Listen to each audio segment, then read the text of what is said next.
make. The third continuum is the continuity continuum. Now within this continuum, we're looking at how continuous your skill is. Therefore, is it a short and sharp movement and it's done with, or does it continue for a long period of time? Now the ones that are short and sharp are your discrete skills. A discrete skill has a very clear beginning and end. An example would be the bowler. The bowler starts in one position, they run up towards the wicket, they perform their action, and the ball leaves their hand. So there's a very clear beginning and end. To repeat that skill, you'd have to start again. You have to go back to the start point, you have to get the ball back in your hands, and you start the movement over again. So it's a single specific skill, and it's practiced as a single specific skill. Now if you put a number of discrete skills together, we end up with a serial skill. So a serial, as in series, a number of things in sequence. In this context, we're looking at something like a triple jump. So a hop, a skip, and a jump on their own are discrete skills. You put them together, you get serial skills. So several discrete elements put together to make integrated movements or sequence. So a triple jump is an integrated movement, 3 different actions put together. And the order that they take place in is very important. So the hop, the skip, and the jump is important. You look at something like a routine in dance or routine in gymnastics on the floor. The order of the movement is very important. You could practice a headstand, you could practice a forward roll, you could practice a handstand separately. Those are all discrete skills. You put them together, you do a headstand into a handstand into a forward roll. That then becomes a serial movement, and that takes lots of practice to get to that kind of ordering. And then the final one on this continuum is a continuous skill. Now a continuous skill, as it suggests, just keeps on rolling, keeps on going. So something like running or cycling, there's no obvious beginning or end. When you stop running or when you start running, you can pretty much stop at any point in the sequence. And wherever you stop from, you can just pick it back up again and carry on running or carry on cycling. And it continues for as long as the performer wishes. You can carry on cycling for days and days if you really wished. It's up to you when it stops. So the end of one cycle is the beginning of the next. You do one full rotation or revolution of the pedals of a bike, you can then keep on going on to the next one. So there's no clear subroutines. Now an important factor there is that a subroutine is what we break skills down into. When you run, there isn't really a subroutine. It is a routine. It's very difficult to break a running action down or a cycling action down. To practice them, you do the actions. You don't really break them down. Okay, into our next one, the pacing continuum. This is the one we talked about a moment ago. The pacing continuum is looking at who decides when to start or stop the timing of the skill. So do you decide when to begin it, or does something else or somebody else make that decision for you? If you make the decision, it's self-paced. You determine yourself the pacing of it. If it's something else, it's externally paced. So the self-paced skill, the performer has control of the rate at which the skill is carried out. So something along the lines of a marathon run. So if you're a marathon runner, you decide the speed at which you run. It's not really determined by anybody else. If you look at a 100-meter sprint, for example, a 100-meter sprint is self-paced. You go absolutely flat out. You sprint as fast as you possibly can, and you make the decision.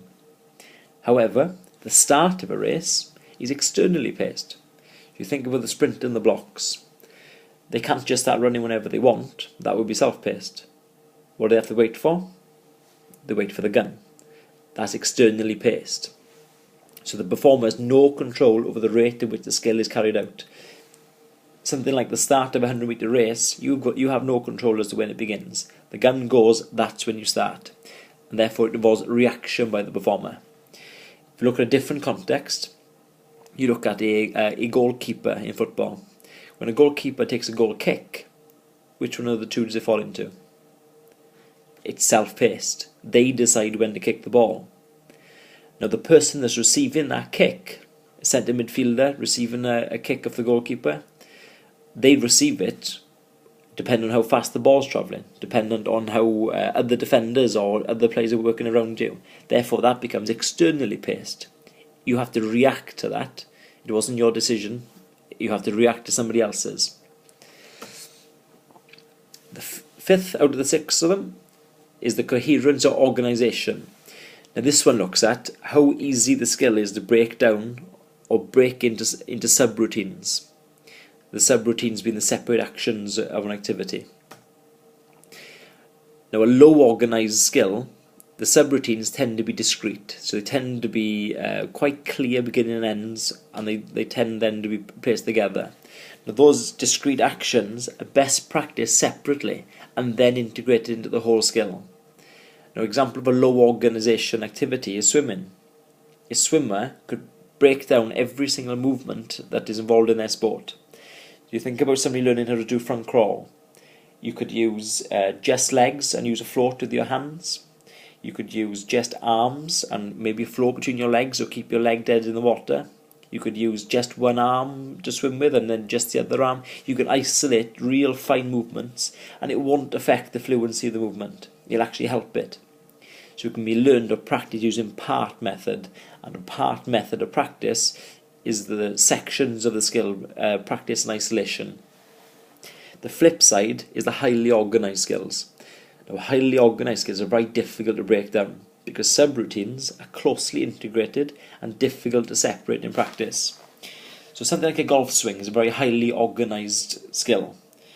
While many golfers would break down part of their skill, it wouldn't do it any good to do that for too long. It's best to keep it as a whole skill and practice the entire swing when you're practicing in golf. It involves real fluency, so it's best practice as a whole. Okay, our 6th and final continuum is the information processing continuum. This one is looking at how many decisions do you have to make? How much concentration is required? If you've got no decisions to make, and you don't have to pay any concentration whatsoever, we're talking about a simple skill. Simple things don't take much thought.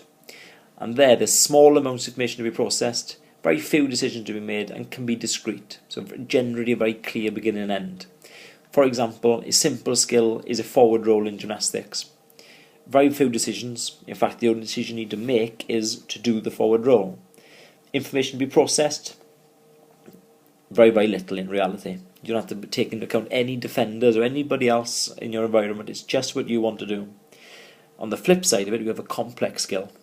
Now, a complex skill, there's a large amount of information to be processed. If you think about a hockey player, they're breaking down the right-hand side of the field. They've got to take into account how fast they're travelling, the ball is travelling. They've got to think about teammates, think about defenders. Where are they going to pass? Are they going to pass? If they're going to pass, what type do they choose? There's a number of decisions for them to make. Those decisions have to be made very quickly. So there's lots of pressure going on. So this is therefore a very complex environment. A high number of subroutines that need to be performed quickly and accurately. And it can be serial. So complex and simple skills, this is where the thought goes into your movements.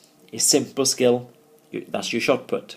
Not a great deal of information to be processed. You just make a decision to do the action. Your complex skill, receiving a pass in rugby, approaching a really difficult, tough jump when you're riding your horse, really difficult decisions to make. You have to negotiate turns. That then becomes more complex. It isn't right towards the end of the complex continuum, but it's certainly more complex than simple. Lots of information to be processed in that type of environment. Okay, at this point, hopefully you'll be able to pause and rewind as you need to go over any of that information as much as you need and listen to my voice any more if you need to. What I'd like you to have a go of is task number 2. So use what you've gathered so far and apply it to the table. Basically, tick in the table wherever you think the sports relate to the continuums, just to give yourself a little bit of understanding as to where you're at so far. What you also need to be thinking about is the expert task. So create your own applied example using the continuums that you've done so far.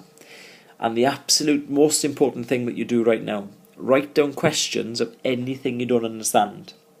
The purpose of this flipped learning is that we go over the things you don't understand in class.